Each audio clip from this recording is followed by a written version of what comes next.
दोस्तों, एक नई मोटरसाइकिल खरीदने के बाद हम में से बहुत से लोग उस पर टूरिंग एक्सेसरीज इंस्टॉल करवाते हैं या करवाना चाहते हैं। इससे हम अपने प्यारे टू व्हीलर पर लंबी दूरियां सहूलियत से तय कर सकते हैं अपने सामान को लेकर। इनमें एक लंबी विंडशील्ड, बैकरेस्ट और लगेज रैक कुछ सबसे कॉमन एक्सेसरीज हैं जो लोग इंस्टॉल करवाते हैं। और कुछ ब्रांड्स जैसे बजाज और रॉयल एनफील्ड अपनी डोमिनार और हिमालयन जैसी मोटरसाइकिल्स के लिए फैक्ट्री मैन्युफैक्चर्ड बढ़िया क्वालिटी की टूरिंग एक्सेसरीज प्रोवाइड किया करते हैं। लेकिन क्या आप जानते हैं कि आज से लगभग 30 साल पहले साल 1993 में कानपुर उत्तर प्रदेश की एक कंपनी लोहिया मोटर्स लिमिटेड, जिसको हम सब LML के नाम से भी जानते हैं, इटली के पियाजियो के साथ मिलकर LML सेलेक्ट नाम से एक स्कूटर लॉन्च करती है जिसमें इनमें से बहुत सी टूरिंग एक्सेसरीज प्री इंस्टॉल्ड आया करती थी। हेलो दोस्तों, मेरा नाम है आकाश और आप देख रहे हैं हमारा चैनल नोमैडिकस। और आज के वीडियो में हम बात करने वाले हैं LML सेलेक्ट के बारे में, जो अपने टाइम के स्कूटर्स जैसे बजाज चेतक, बजाज सुपर या प्रिया के कंपैरिजन में एक काफ़ी मॉडर्न स्कूटर हुआ करता था। LML सेलेक्ट के लुक्स इटालियन स्कूटर वेस्पा से काफ़ी ज़्यादा इंस्पायर्ड थे, जो पियाजियो का ही एक प्रोडक्ट था। और देखने में ये उस वक्त के स्कूटर से बड़ा और प्रीमियम दिखाई देता था। जहां बाकी स्कूटर्स काफ़ी बेसिक दिखाई देते थे, वहीं LML सेलेक्ट में उस टाइम के हिसाब से काफ़ी बढ़िया फीचर्स ऐड किए गए थे।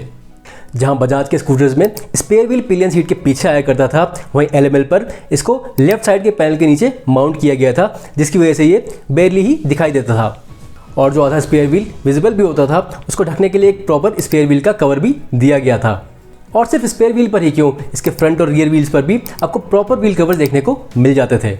है ना कमाल का अटेंशन टू डिटेल। बात करें कुछ टूरिंग एक्सेसरीज की, तो इसके रेक्टेंगुलर हेडलैम्प के ऊपर आपको एक ब्लैक कलर की टिंटेड विंडशील्ड देखने को मिल जाती थी।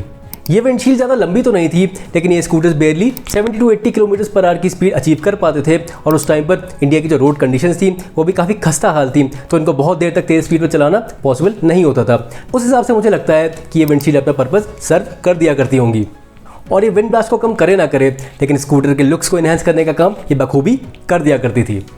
इसी के साथ आपकी लॉन्ग राइड्स को कंफर्टेबल बनाने के लिए इस पर एक बैकरेस्ट भी आता था, जिसको आप पिलियन के लिए तो इस्तेमाल कर ही सकते थे, लेकिन इसकी खास बात ये थी कि अगर आप इस पर सिंगल ट्रैवल कर रहे हैं तो आप इसको एडजस्ट करके आगे की तरफ ला सकते थे और राइडर के लिए भी इसको इस्तेमाल कर सकते थे। आज के टाइम पर ऐसा एडजस्टेबल बैकरेस्ट शायद ही आपको कहीं पर देखने को मिले, वो भी फैक्ट्री फिटेड।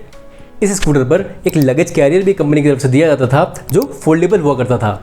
अगर आपके पास लगेज है तो आप इसको ओपन करके अपना लगेज उस पर आसानी से माउंट कर सकते थे, और अगर आपके पास लगेज नहीं है तो ये फोल्ड होकर बंद हो जाता था, जिससे स्कूटर के लुक्स पर भी कोई असर नहीं पड़ता था। ऐसा लगता है कि उस वक्त इस कंपनी ने अपनी सारी प्रैक्टिकलिटी ढूंढ के इस स्कूटर में लगा दी थी। दोस्तों, LML अपने स्कूटर्स पर काफ़ी कमाल के स्टोरेज स्पेस प्रोवाइड किया करता था। आगे की तरफ इसमें आपको एक लॉकेबल ग्लव बॉक्स या देसी भाषा में कहूँ तो डिग्गी मिला करती थी, जो काफ़ी स्लिक सी थी और स्कूटर के लुक्स को कॉम्प्लीमेंट भी करती थी।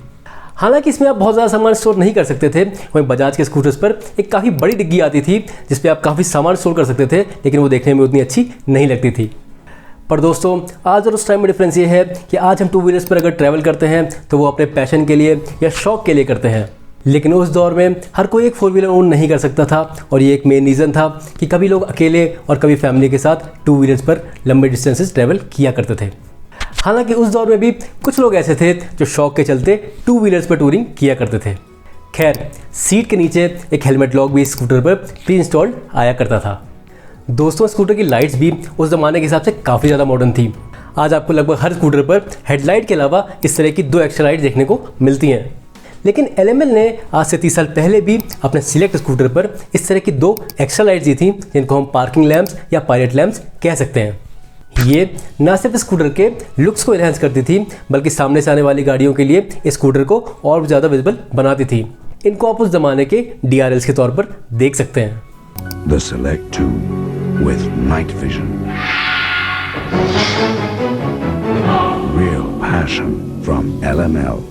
जहां उस वक्त के ज़्यादातर स्कूटर्स पर एक काफ़ी छोटा और सिंपल सा इंस्ट्रूमेंट कंसोल देखने को मिलता था, वहीं इस स्कूटर पर एक काफ़ी बड़ा इंस्ट्रूमेंट कंसोल यूज़ किया गया था, जिस पर स्पीडोमीटर और ओडोमीटर के साथ में एक फ्यूल गेज भी मौजूद था, जो उस टाइम के स्कूटर्स के लिए बिल्कुल भी आम बात नहीं थी।